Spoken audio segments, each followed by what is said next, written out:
존경하는 국민 여러분, 강창익 국회의장과 선배 동료 의원 여러분, 김황식 국무총리와 국무위원 여러분, 민주통합당 비례대표 김기식 의원입니다. 시대의 화두인 경제민주화는 독점, 독식, 독주의 경제에서 공생과 공존의 경제로 전환하면서 시장경제의 공정성을 확립하는 것입니다. 이런 시장경제의 공정성을 확립하는 데 있어서 무엇보다 중요한 것이 심판이자 룰의 규칙의 집행자로서 정부의 역할이 무엇보다 중요하다고 생각합니다. 오늘 저는 정부가 특히 경제검찰인 공정거래위원회가 본연의 역할을 제대로 했는지를 묻고자 합니다. 김동수 공정거래위원장님 질문하겠습니다.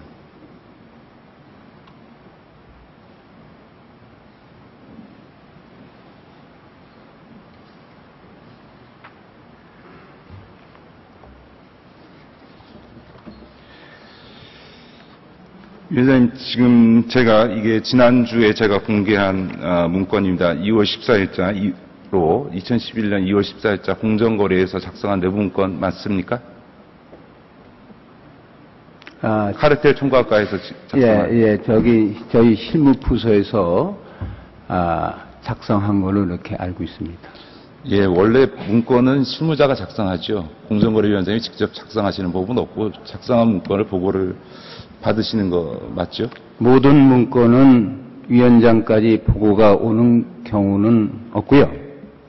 그것의 사안의 중요성에 따라서 담당 과장 또는 국장의 선에서 활용하는 자료가 있고 또 처장, 또 부위원장, 심지어는 위원장까지 오는 문서가 있기 때문에 그 유형은 다양합니다. 예, 이명박 정부를 시중에서 도마뱀 정권이라고 합니다. 디도스 테러는 비서가 있고 민간인 불법 사찰은 비서관이 주도했다. 그래서 참 꼬리 자르기를 잘한다고 하시는데 이번 사건도 또다시 실무자의 문제로 이렇게 꼬리 자르기를 할 수 있는지 한번 보겠습니다.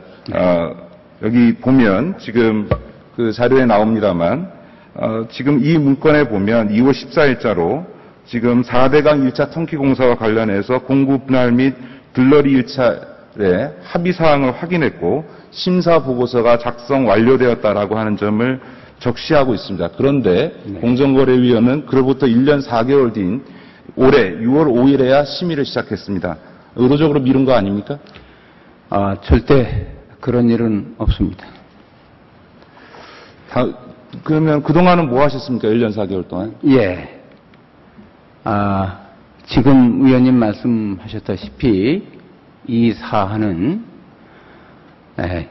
20개 건설업체 및 또 10여 개의 설계회사 등 관련자만 해도 100명 가까이 됩니다. 이러한 내용들을 보다 밀도 있게 확인해야지만 저희가 이걸 확실히 담합으로 잡을 수가 있습니다. 참고적으로 말씀드리면 모든 중요한 담합 사건에 있어서는 저희가 결정을 했다고 해서 그것이 끝나는 게 아니라 고등법원, 대법원까지 가서 최종 확정 판결을 받게 됩니다. 참고적으로 저희가 결정을 내린 것이 10이면은 7건은 저희가 승소를 하고 3건은 저희가 지고 있는 것이 현실입니다. 그러니까 그동안 뭐 하셨습니까? 1년 4개월 동안? 관계자 소환 조서라든지 업체로부터 입수한 문서 등을 정밀 검토 분석하는 아까 상당한 많은 업체들이 관련되어 있기 때문에 그런 작업이 필요했고 네, 공정거래위원장님, 근데 제가 이 문건을 공개하기 전에 미리 공정거래위원회 자료 제출 요청해서 지난 기간 동안 공문 수발신 내역을 지금 제가 입수를 했습니다. 그걸 보시면 이 4대강 담합 입찰과 관련해서 2009년 11월까지 자료조사를 위한 협조요청 공문이 나간 뒤로부터 조사가 재개된 2012년 4월 30일까지 일체 공문 수발이 오고 간 내역이 없습니다. 통상 조사를 하기 위해서는 해당 조사할 업체에 대해서 협조요청 공문 등을 포함해서 공문을 먼저 보내는 게 관례죠? 예, 의원님 말씀 맞는데요. 그러니까 지금 공정거래위원회 잠깐만요. 공정거래위원회에서 제가 공개한 뒤에 해명자를 내셔서 추가적인 현장 조사를 했다는데 현장 조사를 하는데 왜 공문 수발 내역이 없습니까? 참고적으로 말씀을 드리면은 저희가 현장 조사를 나가면은 일단 해당 업체에 대해서 공문을 제시해야지 거기에서 현장 조사를 받게 됩니다. 그러니까 근데 그 사이에 1년 4개월 사이에 전혀 공문을 제출한 내역이 없지 않습니까? 그 다음에 일단 현장 조사가 시작되면 다시 2차, 3차 조사를 하거나 자료를 친구하거나 관련자를 소환 조사할 때는 해당 업체 또는 담당 직원의 협조를 얻어서 통상 이루어지고 그때마다 개별 공문을 발송하지는 않는 것이 저희 조사의 일반적인 관행이라는 말씀을 드립니다. 제가 또 한 자료를 보여드리겠습니다. 네. 2009년 11월 11일 날 전임 공정거래위원장이셨던 정호열 공정거래위원장이 국회 답변에서 현장 조사 과정에서 담합과 관련된 정황을 포착했다라고 답변을 하자 그 다음 날 지금 이 자리에 계신 박재환 당시 국정기획수석께서 네. 와전됐다 하고 네. 그 다음 날 바로 공정거래위원회가 사실이 아니다라고 부인했습니다. 네. 바로 그 날짜부터 지금 공정거래위원회 일체 앞서 자료에 나와 있는 것처럼 조사를 위한 공문 수발심 내역이 중단됩니다. 이건 청와대 압력에 의해서 이렇게 된 거 아닙니까?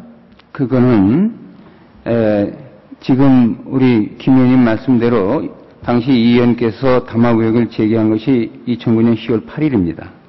그로부터 저희가 바로 내부 준비를 해서 10월 19일 날 현장 조사를 시작합니다. 현장 조사를 시작한 다음 정호 위원장이 국회 답변한 제가 말씀드렸습니다. 정호 위원장이 2011년 2월부터 다시 의결을 시작한 2012년 6월 사이에 어떤 조사 활동을 하셨는지 제가 자료 요청했는데 지금까지 네. 그 기간 동안 어떤 조사를 했는지에 대해서 전혀 자료를 제출하고 있지 못합니다. 그거는 저희가 의원님 저희가 그 내부에 기밀 유지 부분이 있고 그렇지 않은 부분이 있는데 가능한 부분에서는 의원님께 협조를 해드리겠다는 말씀을 드리고요. 참고적으로 그 당시 상황을 말씀드리면 11월 11일 날 국회 답변을 한 것은 저희가 조사를 착수하고서 불과 3주 된 20일 정도 지난 시점입니다. 세상에 20일 지난 다음에 무슨 우리가 담합이다 아니다 하는 판단을 할 수 있겠습니까? 그래서 1년 조사가 끝나고 나서 1년 정도의 내부 검토를 통해서 2010년 말에 심사보고서가 최초로 작성됐죠.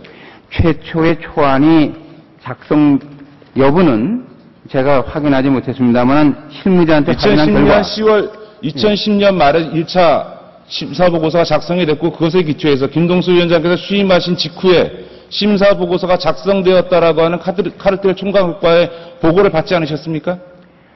그 보고는 받지 않았습니다. 그러면 보고하지도 않을 문건을 지금 담당자가 작성했다는 건가요? 제가 말씀드렸지만은 그때의 그 보고 문건은 신임 국장한테 아마 담당자가 신임 국장은 보고를 받고 신임 공정거래위원장은 보고를 받지 않았다는 건가요? 그러니까 제가 모두에 말씀드렸지만 여러 가지 자료들이나 문건이라는 게 국장 보고용이 있고 그 위에 보고용이 있는데 저는 그러한 보고서를 받지 않았습니다. 자, 공정거래가 어떻게 거짓말하고 있는지 보여드리겠습니다. 네. 공정거래위원회는 본의원이 제출한 문서에 대해서 통상 담합조사는 2년 내지 3년 정도 걸린다라고 네. 답변을 했습니다. 네. 통상 2년 내지 3년 정도 걸린 사안이 뭐죠? 저희가 2008년부터 2011년까지 4개년의 통계를 보면 정확히 693일이 걸립니다. 평균적으로. 그 사안에 따라서는 3년 이상 걸린 것도 있고 2년을 걸리는 것도 있는데 통상 693일. 다시 말씀드려서 1년 11개월 남짓 걸렸다는 것을 말씀을 드립니다. 예, 그렇죠. 저희가 국회를 어떻게 속였는지 보여드리겠습니다. 네. 저희 답변에 대해서 지금 통상 2, 3년 이상 걸렸다라고 얘기하면서 성남 판교권하고 네. 주공 인천 사업권을 제출을 했습니다.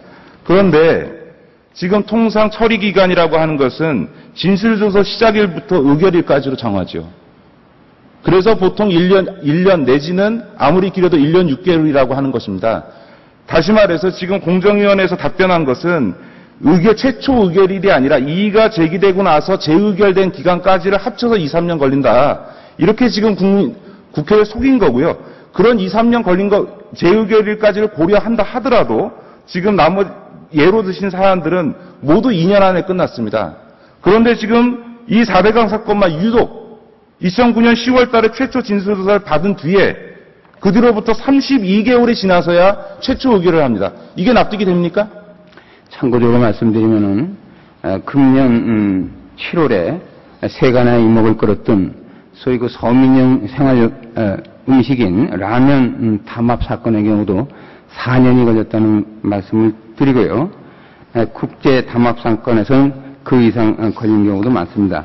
사안에 따라서는 그것이 2년, 3년 또는 심지어는 그 이상 걸리기도 한다는 것을 말씀드립니다. 공정거래위원장님, 예. 담당 과에서 작성한 문건에 최근 5년간 처리한 11건의 입찰 담합 사건 중 평균 처리 기간은 1년이고 가장 긴 것도 1년 반이다. 담합 사건을 처리하는 카르텔 총괄과가 작성한 문건에 이렇게 돼 있습니다. 담합을 처리하는 데는 비단 카르텔 국조사국만이 아니라요.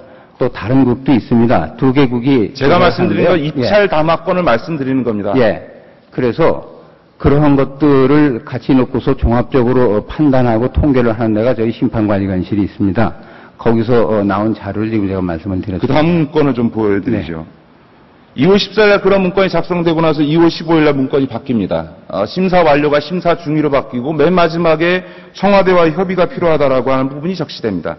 재미있는 것은 그 중간에 그럼에도 불구하고 실무자는 이것을 2년 이상 끌 수 없다라고 하는 내용을 적습니다. 더 재미있는 것은 지금 사건을 처리해도 2011년 12월 달에 턴키 공사가 준공되기 때문에 4대강 공사의 진행에는 방해가 되지 않는다라고 적시하고 있습니다. 이 얘기는 4대강 사건, 다음 사건을 조기에 처리하면 공사에 방해가 되지 않냐라고 하는 질책에 대해서 11년 안에 처리를 해도 4대강 공사가 준공되는 데는 문제가 없으니까 그냥 11년 내에 의결해 주십시오. 라고 하는 의견입니다. 이 의견을 묵살하신 거 아닙니까?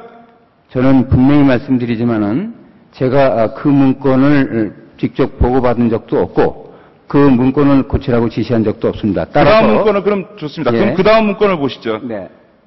2011년 7월 달에 또다시 카르텔 총괄과가 문건을 제출합니다. 여기서는 아예 이제 총선, 대선 등 정치 일정을 고려해서 대선 이후에 상정할 계획이다. 이렇게 명시를 하고 있습니다. 네. 실무자가 이 문건이 작성되어졌을 때 사후에 정권 교체 이후에 무슨 문책을 받을지도 모르고 감사원이 어떤 조사를 할지도 모르는 상황에서 윗선에 아무런 지시나 이것 없이 스스로가 정치적 고려로 스스로가 보고서 작성 완료했다라고 해놓고 대선 이후로 미루자 이거를 실무자가 스스로 작성했다는 걸 국민들이 납득하겠습니까?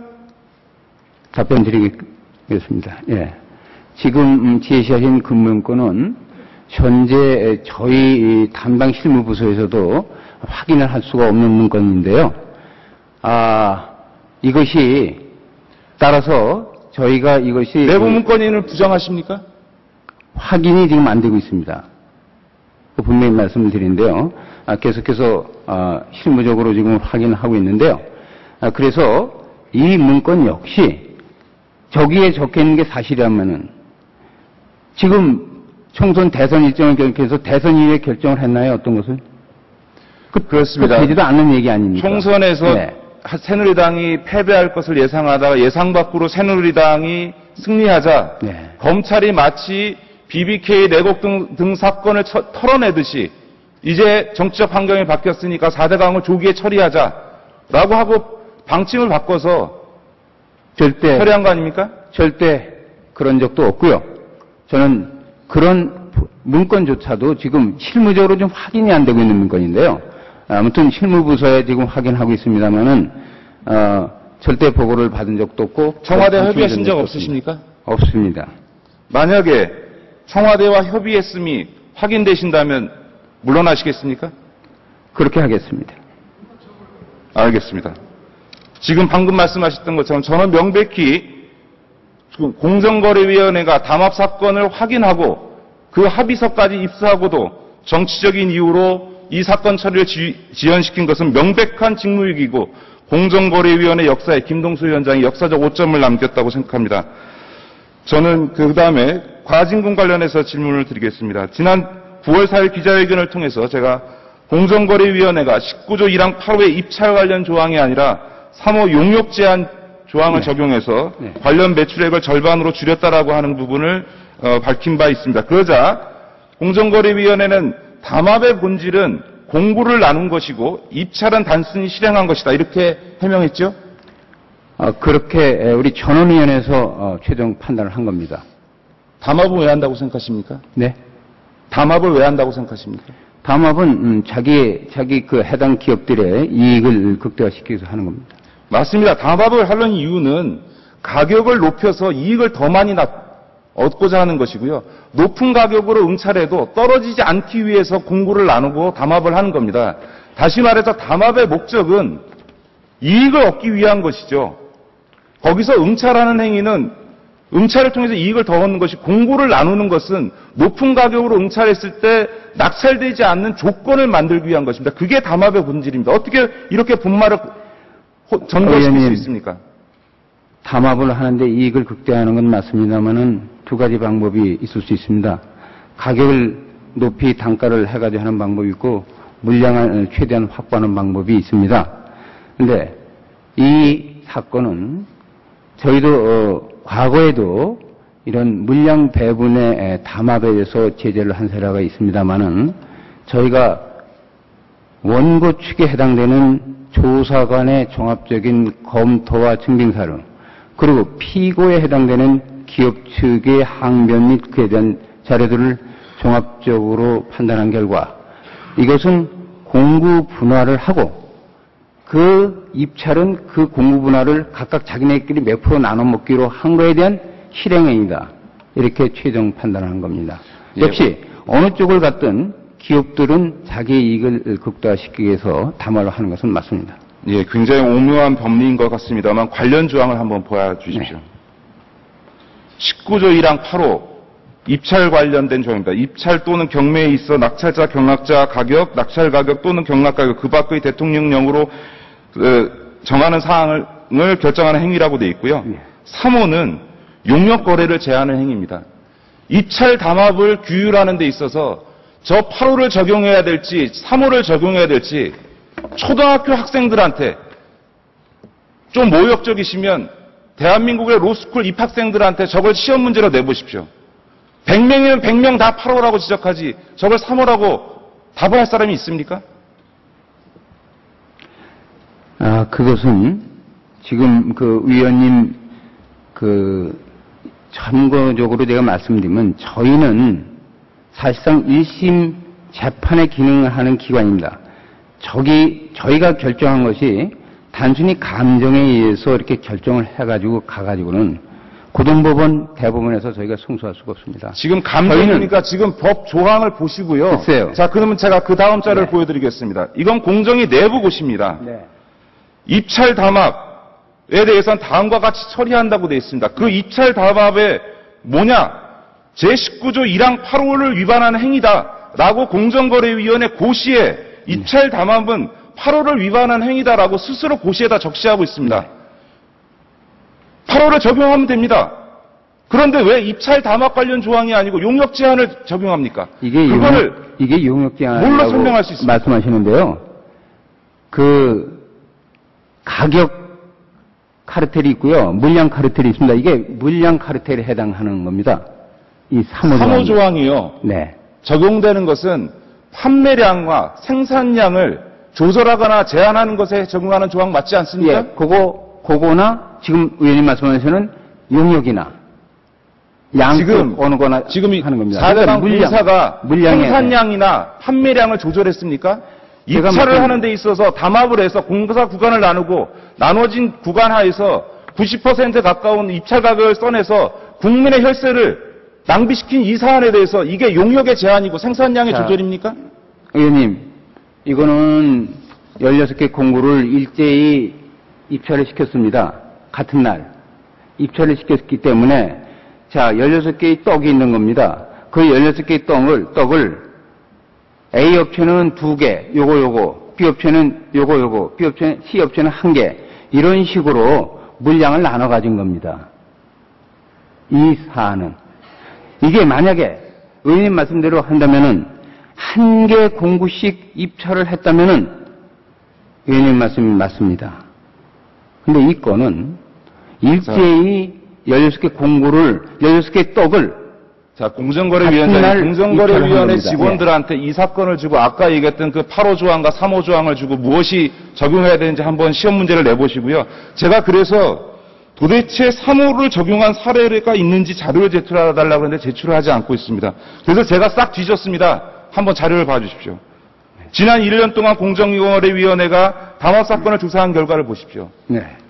대부분 다 8호를 적용하고 지금 3호를 적용한 게 2건입니다. 네. 그 하나가 4대강이고 나머지 한 건밖에 없습니다. 이 나머지 한 건도 아까 말씀드렸던 것처럼 사용량, 생산량과 판매량의 조절과 같은 용역 제한에 해당되는 사안이기 때문에 이것만 적용한 겁니다. 네. 다른 모든 사안에 대해서 8호를 적용하면서 굳이 가장 중대한 범죄인 공정위 스스로도 3점 만점에 3점 만점에 해당된다라고 하는 가장 중대한 입찰 담합 사건에 대해서 예외적으로 3호를 적용한 이유가 뭡니까? 제가 말씀드렸지 않습니까? 이 건은 같은 건설공사라도 특이하게 만약에 16개 공구를 하나씩 했으면 그 말씀이 맞습니다. 100번. 일제히 16개를 같이 한 겁니다. 같은 날. 같은 시간에. 그러니까 건설업체들이 공정거래위원장님, 그 떡을 8호가 나눠 언제 갖는 신설됐습니까? 아주 특이한 8호가 언제 신설됐습니까? 제가 그 날짜를 정확히 기억하지 못합니다. 2009년에 신설됐죠? 그걸 좀 모르십니까? 확인해 봐야겠습니다. 왜냐하면 정확한 왜 신설됐습니까? 답변을 드리는- 네? 왜 신설됐습니까? 왜 신설됐냐고요? 네. 저희가 사건들을 처리하다 보니까 아까 말씀드렸지 않습니까? 무슨 사건 때문이었죠? 보다 정확하게 법 적용을 해야 되니까 보안 부분은 끊임없이 가죠. 네. 8호가 신설된 것이 지하철 공사 구간을 나눠서 담합 이차를 한 행위를 규율하는 데 있어서 기존의 4호 조항만으로는 불충분해서 신설한 게 8호 조항입니다. 바로 이렇게 지금까지 계속 국민을 현혹시켜 오신 대로 하나의 공사가 아니고 여러 개 구간을 나눠서 이루어지는 공사에 있어서 담합을 보다 엄격히 규율하기 위해서 만들어진 것이 바로 이 8호 조항입니다. 공정거래위원장이 이 8호의 역사도 모르십니까? 할 말이 있으세요? 아니, 제가 말씀드렸습니까? 제2 3호를 적용한 게 공정거래위원장이 적용한 게 아니라요. 저희 9명의 전원위원회에서 어느 법리를 적용해야지 우리가 가장 적합한지 이래가지고 또 기업들이 계속 항소를 했을 때 우리가 법원에서 지지 않고 이길 것인지 그걸 종합 검토한 겁니다. 네, 계속 변명을 네. 해보시고요. 자, 그래서 공정위가 얼마나 깎아줬는지를 보여드리겠습니다. 네. 이 8호 3호 조항을 변경해서 원래 적정 과징금 7,335억에서 8호에서 3호로 적용을 바꿔서 2,920억을 깎아줬습니다. 기준율을 10%가 아니라 7%를 적용해서 940억을 깎아줬습니다. 가중해야 될 사유가 있음에도 불구하고 이것을 적용하지 않아서 1,308억을 깎아줬습니다. 대운하가 4대강으로 바뀌었다는 이유로 444억을 또 깎아줬습니다. 경기가 어렵다고 509억을 깎아줬습니다. 그리고 나머지 이것저것 다 합쳐서 152억을 또 깎아줬습니다. 그래서 결국은 85% 6,220억을 깎아줬습니다. 도대체 공정거래위원회가 이 하는 것을 보면 이 중대한 불법 행위에 대해서 어떻게 엄정하게 처벌할 것인가 보다는 건설업체에게 어떻게든지 가중금을 깎아줄까 이것만을 고민해 준 흔적입니다. 이걸 국민에게 설명해 보십시오. 제가 답변 드릴까요? 네. 네. 지금 의원님 말씀하시는 그게 6천억, 7천억 하시는 말씀은 저희 감경 기준이 있습니다. 과징금 부과 기준이 있는데 이런 요인들을 감안해서 플러스를 하는 요인, 할 수 있는 것은 이런 거. 마이너스를 깎아줄 수 있는 것은 이런 거.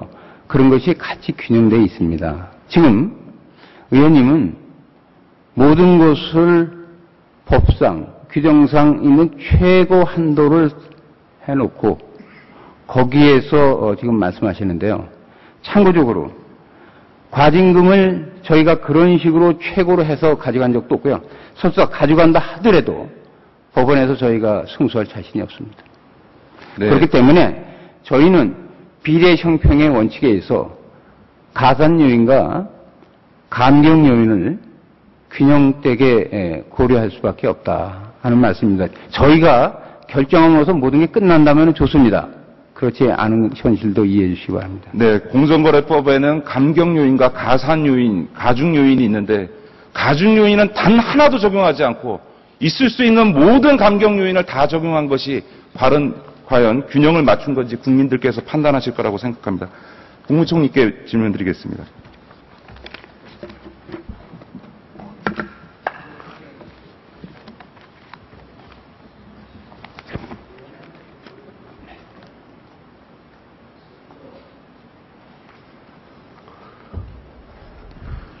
네, 네. 법률가로서 앞서 네. 19조 1항의 8호를 적용하는 게 맞다고 생각하십니까? 3호를 적용하는 게 맞다고 생각하십니까? 공정거래위원회가 일종의 좋은 재판기관입니다. 그 위원회에서 위원들이 의견을 모아가지고 해놓은 결론에 대해서 제가 이 자리에서 그 이야기를 듣고 또 제가 확신이 쓴다 하더라도 이게 3호다, 8호다 이렇게 말씀드리는 것은 뭐 온당치 않다고 생각합니다. 공정의 사건 처리가 적절했다고 생각하십니까? 예, 지금 공정거래위원장 말씀하고 우리 김 의원님 말씀하고 이렇게 충돌되고 있는 상황에서 제가 어느 쪽이 옳겠다 뭐 이렇게 말씀드리는 것은 적절치 않습니다. 공정위 내부 문서에 이렇게 정치적 고려를 한 것이 적시가 되어 있습니다. 어떻게 생각하십니까? 어떤 경우든 그와 같은 사항을 기재했다 한다면은 그건 올바른 공직자의 자세가 아니다 이렇게 생각을 하고 특히 총선, 대선 운운하는 것은 있을 수 없는 일이다. 특히 그 점에 대해서는 참 얼토당토없는 일이다 이렇게 생각을 했는데 다만 이제 위원장께서 그러한 문서가 실제하는지 여부를 지금 확인 중이다 하니까 만약 실제하는 확인되는 문서라고 한다면은 그 부분에 대해서는 응분의 사실을 밝혀서 책임을 물어야 되는 행위라고 생각합니다. 네, 실무자만이 아니라 이런 정치적 고려가 있었다는 점이 확인된다면 공정거래위원장이 경제 사유가 된다고 생각하십니까?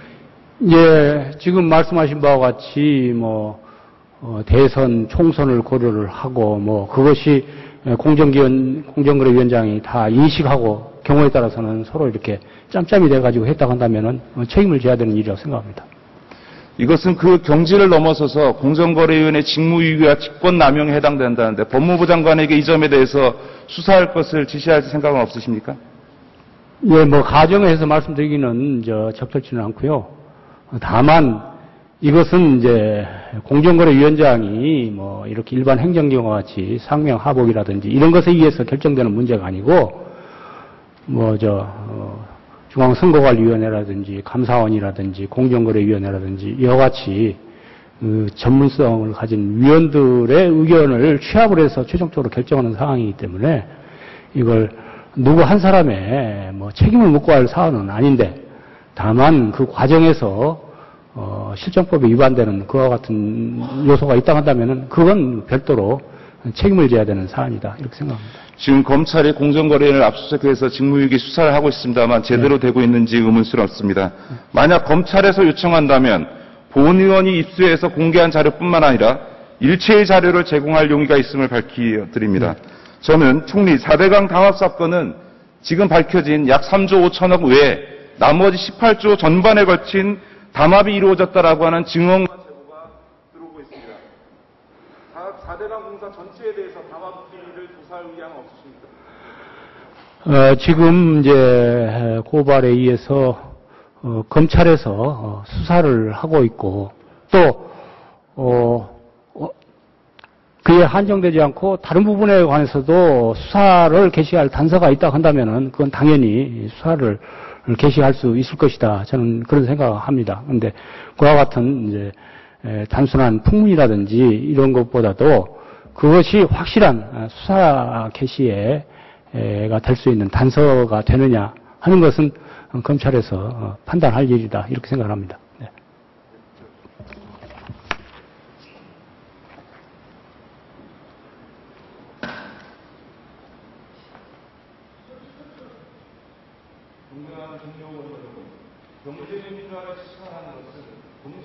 시장 경제의 지속 가능성을 보장하는 데라고 생각합니다. 거기서 무엇보다 중요한 것이 앞서 말씀드렸던 것처럼 정부가 공정한 룰에 규칙에 집행해야 되고 그것에 가장 중요한 역할을 공정거래위원회가 하고 있다고 생각합니다.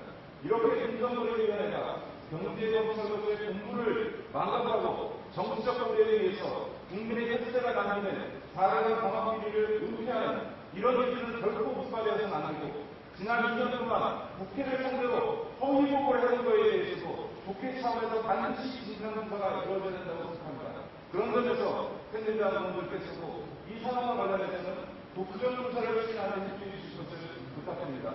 이렇게까지 청취해 주셔서 감사합니다. 고맙습니다.